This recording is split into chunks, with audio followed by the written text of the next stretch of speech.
बाजार में एक रोड पर मागमा देवी रोज की तरह अपनी छोटी सी टोकरी लेकर मीठे पके हुए अमरूद बेच रही थीं। उनकी दो बेटियां थीं, दोनों ही हीरे की तरह पली बड़ी थीं। बड़ी बेटी नंदनी सिंह देश की सरहद पर फौज में अफसर थीं। छोटी सावित्री सिंह इसी शहर की डिस्ट्रिक्ट मजिस्ट्रेट यानी डीएम थीं। मागमा देवी को अपनी बेटियों पर बहुत नाज था। जब भी कोई पूछता, अम्मा आपकी बेटियां क्या करती हैं, तो उनका सीना गर्व से चौड़ा हो जाता।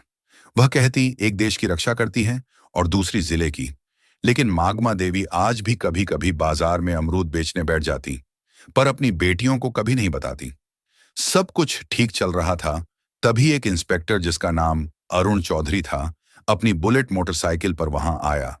उसने बाइक सड़क किनारे रोकी और सीधा मागमा देवी की टोकरी के पास आकर खड़ा हो गया।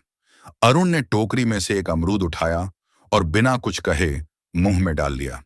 मागमा देवी थोड़ी सकुचाई और बोली, साहब अमरूद मीठे हैं, आप चाहें तो तोल दूं?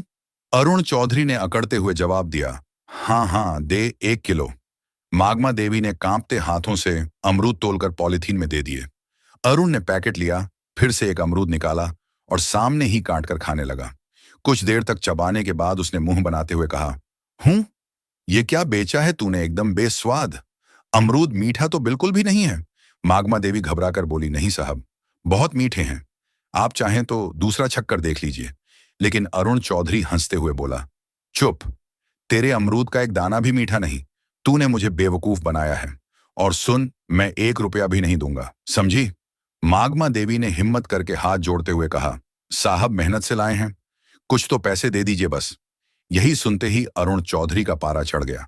उसने गुस्से में झुककर पूरी टोकरी उठाई और सड़क की दूसरी तरफ जोर से फेंक दी। टोकरी पलट गई और सारे अमरूद सड़क, गाड़ियों और नाली में बिखर गए। मागमा देवी हक्की बक्की रह गईं। उनकी आंखों में आंसू भर आए, होंठ कांपने लगे। उनकी मेहनत और इज्जत दोनों ही सड़क पर कुचली जा रही थी। आसपास भीड़ जमा हो गई थी। लोग तमाशा देख रहे थे, कानाफूसी कर रहे थे, लेकिन किसी की हिम्मत नहीं हुई कि उस वर्दी वाले से कुछ कहे। फिर अरुण चौधरी ने अपनी मूंछों पर ताव दिया, बाइक स्टार्ट की और वहां से ऐसे चला गया जैसे कुछ हुआ ही ना हो।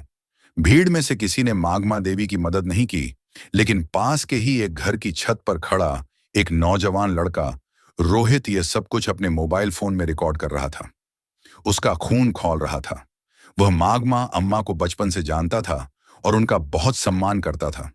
उसने वीडियो रिकॉर्ड करना बंद किया और सोचने लगा कि इस वीडियो का क्या किया जाए।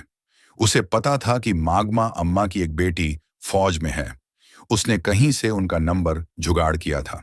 उसने तुरंत वह वीडियो नंदनी सिंह के व्हाट्सएप पर भेज दिया और नीचे एक छोटा सा मैसेज लिखा, नंदनी दीदी, देखिए आज बाजार में आपकी मां के साथ क्या हुआ। हजारों किलोमीटर दूर बर्फीली पहाड़ियों के बीच बॉर्डर की एक चौकी पर नंदनी सिंह अपनी राइफल साफ कर रही थी। तभी उसके फोन पर व्हाट्सएप का मैसेज टोन बजा। उसने फोन उठाकर देखा, एक अनजान नंबर से वीडियो आया था। उसने वीडियो प्ले किया। जैसे जैसे वीडियो आगे बढ़ा, नंदनी के चेहरे का रंग बदलता गया। उसकी शांत आंखें गुस्से से लाल हो गईं।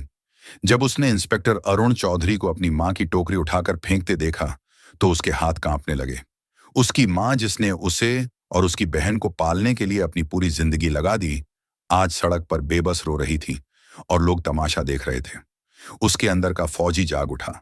उसका मन किया कि अभी यहां से जाए और उस इंस्पेक्टर की वर्दी नोच ले। उसने अपने दांत भींच लिए, उसकी सांसें तेज हो गई थीं।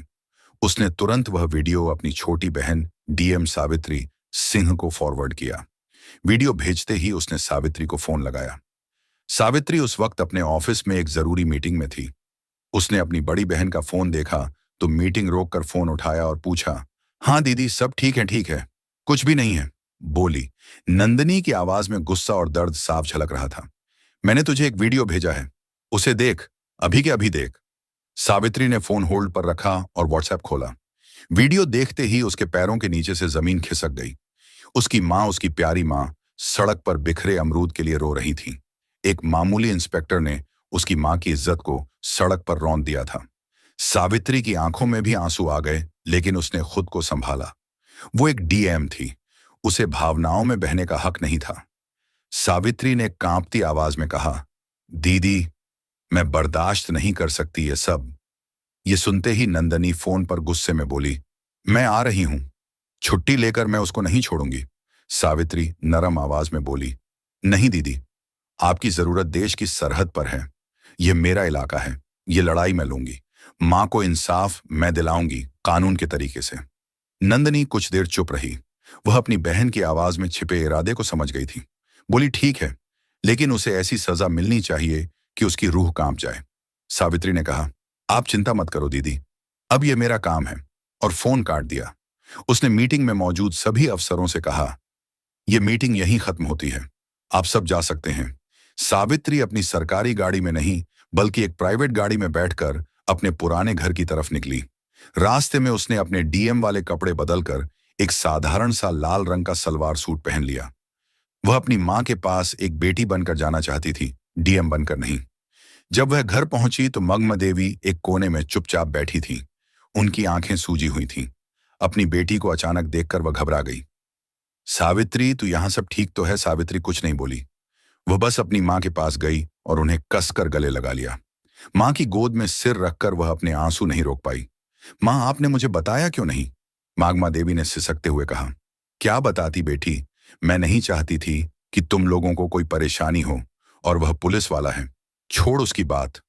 आज तू इतने दिनों बाद आई है, आज मैं बहुत खुश हूं। सावित्री ने अपनी मां के आंसू पोंछे और उनका हाथ अपने हाथ में ले लिया और बोला, अब आप गरीब और अकेली नहीं है मां। आपकी बेटी इस जिले की मालिक है। मैं वादा करती हूं, जिसने भी आपके साथ ऐसे दुर्व्यवहार किया है, उसे उसकी कीमत चुकानी पड़ेगी। आपकी खोई हुई इज्जत में वापस लाऊंगी। मंदमा देवी ने अपनी बेटी की आंखों में एक अलग ही आत्मविश्वास देखा। वह बस चुपचाप उसे देखती रही। उस रात सावित्री ने एक पूरा प्लान बनाया। वह जानती थी कि अगर वह डीएम बनकर थाने जाएगी तो सारे पुलिस वाले उसके पैरों में गिर जाएंगे और असली गुनहगार कभी सामने नहीं आएगा। उसे उन्हें रंगे हाथों पकड़ना था। अगली सुबह उसने पीला सलवार सूट पहना और अपने सबसे भरोसेमंद अफसर एसडीएम विकास को फोन किया। विकास, मैं तुम्हें एक काम दे रही हूं और यह बात हम दोनों के बीच ही रहनी चाहिए। उसने कहा, जी मैडम, हुक्म कीजिए। बोली, मैं अभी सिविल ड्रेस में शहर के कोतवाली थाने में एक पर लिखवाने जा रही हूं, अपनी पहचान छिपाकर। मैं चाहती हूं कि तुम ठीक 2 घंटे बाद जिले के एसपी, डीएसपी और बाकी बड़े पुलिस अफसरों की टीम के साथ थाने पहुंचो। जब तक मैं इशारा ना करूं, कोई कुछ नहीं बोलेगा। विकास ने कहा, ठीक है मैडम, जैसा आप कहें। सावित्री ने फोन रख दिया। दोस्तों, अब खेल शुरू होने वाला था। सावित्री ने एक साधारण सा पीले रंग का सलवार सूट पहना, चेहरे पर दुपट्टा डाला और एक आम नागरिक की तरह ऑटो पकड़कर कोतवाली थाने पहुंची। थाने का माहौल वैसा ही था जैसा उसने सोचा था। एक हवलदार ऊँघ रहा था और इंस्पेक्टर अरुण चौधरी और एसएचओ संदीप राणा चाय पीते हुए हंसी मजाक कर रहे थे। सावित्री डरते डरते उनकी टेबल के पास गई। जी, मुझे एक शिकायत दर्ज करवानी है। एसएचओ संदीप राणा ने उसे ऊपर से नीचे तक देखा। क्या हुआ, किसने परेशान किया जी? कल बाजार में इंस्पेक्टर साहब ने।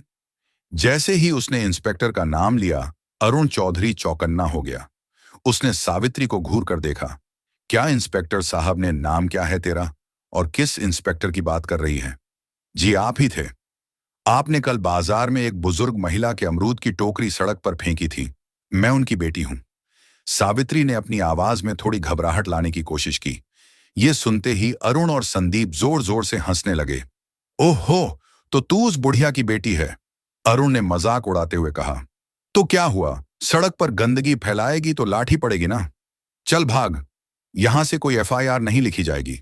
सावित्री ने थोड़ा साहस दिखाते हुए कहा, लेकिन यह गैर कानूनी है। आपने वर्दी का गलत इस्तेमाल किया है। एसएचओ संदीप गरजातू, हमें कानून सिखाएगी, ज्यादा जुबान चलाई तो तुझे ही अंदर कर दूंगा।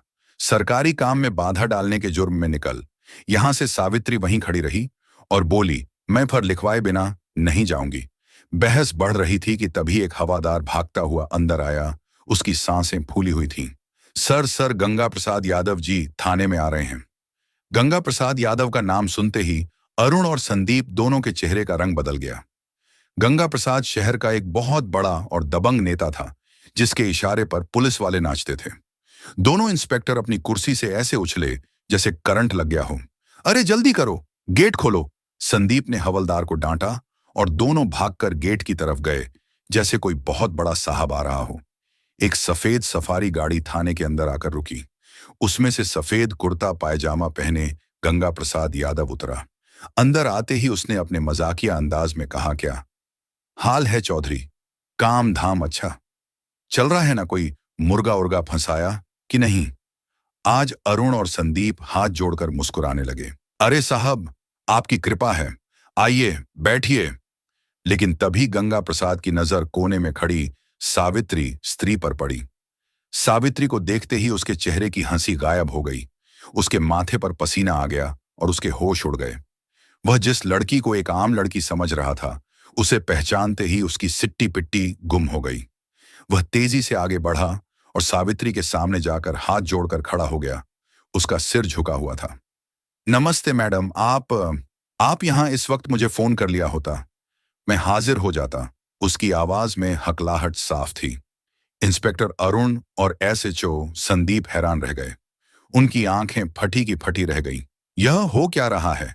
यह तो उस बुढ़िया की बेटी है गंगा प्रसाद जी। इसके सामने हाथ क्यों जोड़े खड़े हैं? जिस गंगा प्रसाद यादव के सामने पूरा झेला झुकता है, वह इस साधारण सी दिखने वाली लड़की के सामने हाथ जोड़े क्यों खड़ा है?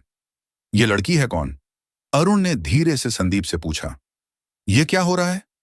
संदीप ने भी घबराहट में सिर हिला दिया।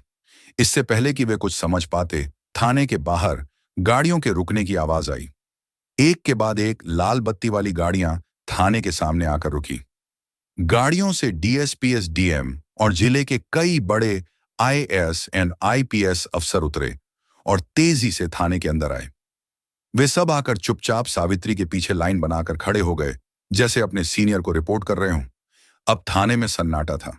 सिर्फ पंखे की घर घर की आवाज आ रही थी। अरुण चौधरी और संदीप राणा पत्थर के बुद्ध बन चुके थे। उनके हलक सूख गए थे। माथे पर पसीने की बूंदें चमक रही थीं। तभी डीएसपी ने आगे बढ़कर गुस्से में अरुण चौधरी की तरफ देखकर कहा, इंस्पेक्टर तमीज से खड़े हो जाओ। तुम जिले की डीएम मैडम सावित्री सिंह के सामने खड़े हो। DM madam. यह शब्द किसी बम की तरह थाने में फटा। अरुण और संदीप के पैरों तले जमीन खिसक गई। उन्हें लगा जैसे किसी ने उनके कानों में पिघला हुआ शीशा डाल दिया हो। वे कांपते हुए सावित्री को देखने लगे, जिसे वे कुछ देर पहले अमरूद वाली की बेटी कहकर बेइज्जत कर रहे थे। सावित्री की आंखों में अब एक आम लड़की की घबराहट नहीं, बल्कि एक डिस्ट्रिक्ट मैजिस्ट्रेट का रौब और गुस्सा था।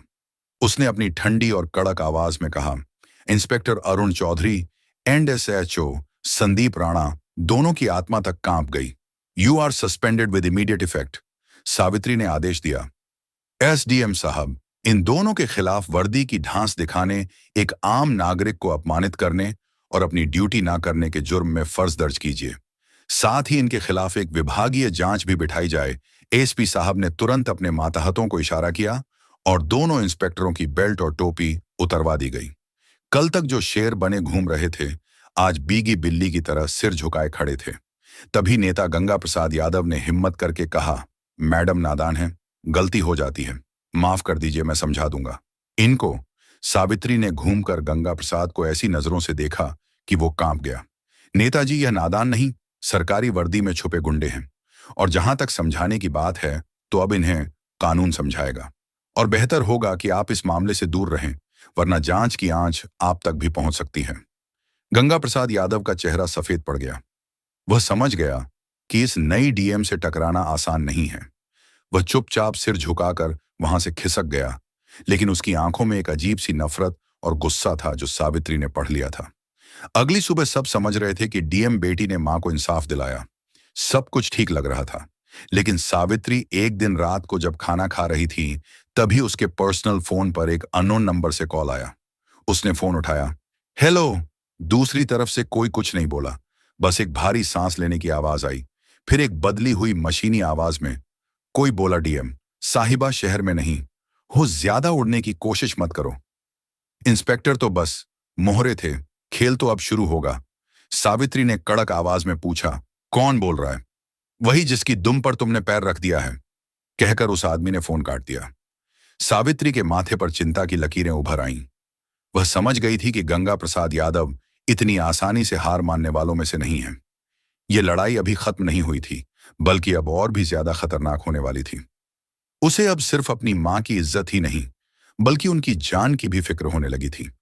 उसने तुरंत ही एसपी को फोन किया और अपनी मां के घर के आसपास सादी वर्दी में 2 पुलिस वालों को तैनात करने को कहा। वह अपनी मां को डराना नहीं चाहती थी, लेकिन कोई भी खतरा मोल लेना भी नहीं चाहती थी। अगले कुछ दिन शांति से गुजरे। सावित्री को लगा शायद उसकी चेतावनी काम कर गई और गंगा प्रसाद यादव पीछे हट गया है, लेकिन वह तूफान से पहले की शांति थी। एक सुबह जब मागमा देवी बाजार में अपने अमरूद की टोकरी लगाकर बैठी ही थी कि अचानक पुलिस की 3 गाड़ियां वहां आकर रुकीं।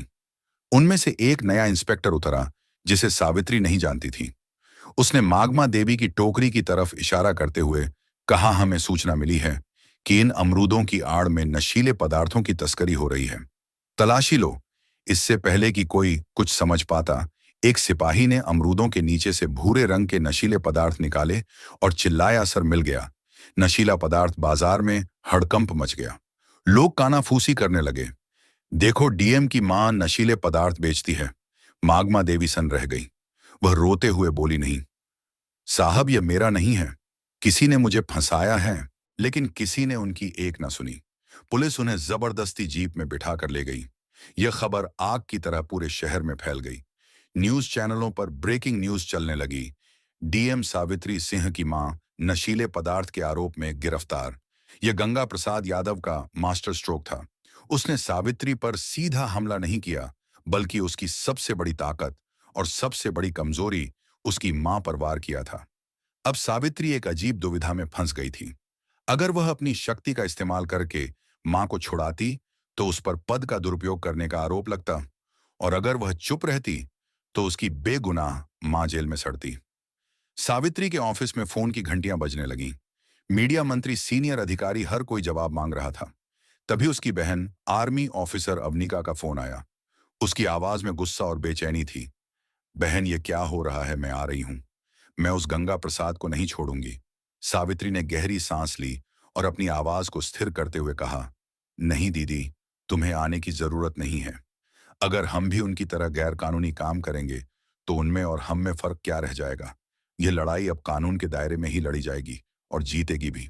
सावित्री ने तुरंत एक प्रेस कॉन्फ्रेंस बुलाई। पूरा मीडिया हॉल खचाखच भरा था।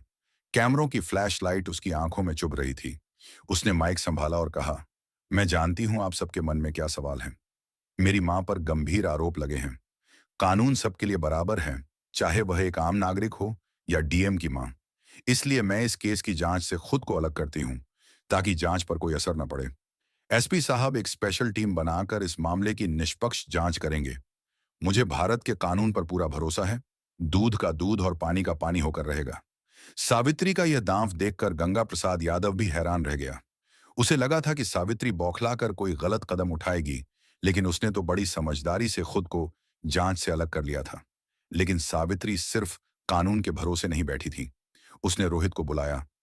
वही लड़का जिसने पहला वीडियो बनाया था? सावित्री ने कहा, रोहित, मुझे तुम्हारी मदद चाहिए। तुम बाजार में रहते हो, वहां की हर हरकत पर तुम्हारी नजर रहती है। पता लगाओ उस दिन मां की टोकरी के पास कौन कौन आया था। कोई भी अजीब हरकत, कोई भी नया चेहरा, मुझे हर छोटी बड़ी जानकारी चाहिए। रोहित अपनी डीएम दीदी की मदद करने के लिए तुरंत तैयार हो गया। उसने बाजार के दूसरे दुकानदारों और अपने दोस्तों से पूछताछ शुरू कर दी। 2 दिन की कड़ी मेहनत के बाद उसे एक सुराग मिला। पास की एक दुकान के बाहर लगे सीसीटीवी कैमरे की फुटेज में एक आदमी मागमा देवी की टोकरी के पास कुछ रखते हुए दिखा था। उसका चेहरा साफ नहीं था, लेकिन वह वही आदमी था जिसे लोगों ने सस्पेंड हुए इंस्पेक्टर अरुण चौधरी के साथ कई बार देखा था। सबूत मिल चुका था। यह सारा खेल गंगा प्रसाद यादव ने अपने पिट्ठू सस्पेंड हुए इंस्पेक्टरों के जरिए रचा था। अब बारी सावित्री की थी। उसने एसपी के साथ मिलकर एक जाल बिछाया। उन्होंने यह झूठी खबर फैलाई कि सीसीटीवी फुटेज में नशीला पदार्थ रखने वाले का चेहरा साफ साफ आ गया है और पुलिस उसे पकड़ने ही वाली है। यह खबर सुनते ही गंगा प्रसाद यादव के कैंप में खलबली मच गई। उसने तुरंत अरुण चौधरी को फोन किया। वह आदमी पकड़ा नहीं जाना चाहिए। उसको कुछ करो, वरना हम सब पकड़े जाएंगे। गंगा प्रसाद को नहीं पता था कि उसका फोन पहले से ही पुलिस के सर्विलांस पर था। अरुण चौधरी और संदीप राणा उस आदमी को ठिकाने लगाने के लिए जैसे ही शहर के बाहर एक सुनसान जगह पर पहुंचे, सावित्री और एसपी ने अपनी पूरी टीम के साथ उन्हें घेर लिया। रंगे हाथों पकड़े जाने पर दोनों ने गंगा प्रसाद यादव के खिलाफ अपना मुंह खोल दिया। अगली सुबह जब गंगा प्रसाद यादव अपने घर पर बैठकर चाय पी रहा था और अपनी जीत का जश्न मनाने की सोच रहा था, तभी दरवाजे पर जोरदार दस्तक हुई। उसने दरवाजा खोला तो सामने डीएम सावित्री सिंह एसपी और भारी पुलिस फोर्स को देखकर उसके होश उड़ गए। वह हकलाते हुए बोला, ये क्या हो रहा है मैडम? सावित्री ने अपनी आंखों में इस्पात जैसी कठोरता ली कहा, खेल खत्म हो गया नेताजी। आपके मोहरे पकड़े जा चुके हैं और उन्होंने आपके सारे राज उगल दिए हैं। आपके पास कोई सबूत नहीं है। गंगा प्रसाद चिल्लाया, आप मुझे हाथ नहीं लगा सकती। एएसपी ने आगे बढ़कर उसके हाथ में अरेस्ट वारंट थमाते हुए कहा, सबलियों, here's the proofread version of your sentences. हमारे पास आपकी फोन रिकॉर्डिंग है जिसमें आप एक गवाह के खिलाफ अभिशब्द बोल रहे थे। अब आप हमारे साथ थाने चलेंगे। गंगा प्रसाद यादव का राजनीतिक साम्राज्य एक ही पल में ढह गया। उसे हथकद्दियां पहनाकर पुलिस जीप में ले जाया गया। उसी शाम मागमा देवी को बाइज्जत बरी कर दिया गया। जब वह जेल से बाहर आई तो सावित्री उन्हें लेने आई थी। माँ बेटी एक दूसरे के गले लगकर रो पड़ी और बोली, अब आपको अमरूद बेचने की जरूरत नहीं है। अगली सुबह मागमा देवी को अपनी गाड़ी में बैठाकर अपनी पोस्टिंग पर लेकर चली गई और दोनों साथ में हंसी खुशी रहने लगे। जब उसकी बड़ी बहन की आर्मी से छुट्टी मिलती तो वह भी आ जाती। तीनों साथ में हंसी खुशी रहते। तो दोस्तों, यह कहानी केवल मनोरंजन और शिक्षा के उद्देश्य से बनाई गई है। इसमें दिखाए गए सभी पात्र, घटनाएं और संवाद काल्पनिक हैं। किसी भी वास्तविक व्यक्ति, संस्था या घटना से इनका कोई संबंध नहीं है। कृपया इसे केवल कहानी के रूप में देखें और इसका आनंद लें। हम किसी की भावनाओं को ठेस पहुंचाना नहीं चाहते। अगर आपको यह कहानी पसंद आई हो तो इसे लाइक करें और ज्यादा से ज्यादा लोगों तक शेयर करें। कमेंट करके बताएं कि आपको सावित्री का कौन सा कदम सबसे अच्छा लगा और हमारे चैनल को सब्सक्राइब करना न भूलें, क्योंकि हम आपके लिए ऐसे ही प्रेरणादायक कहानियां लाते रहेंगे। धन्यवाद।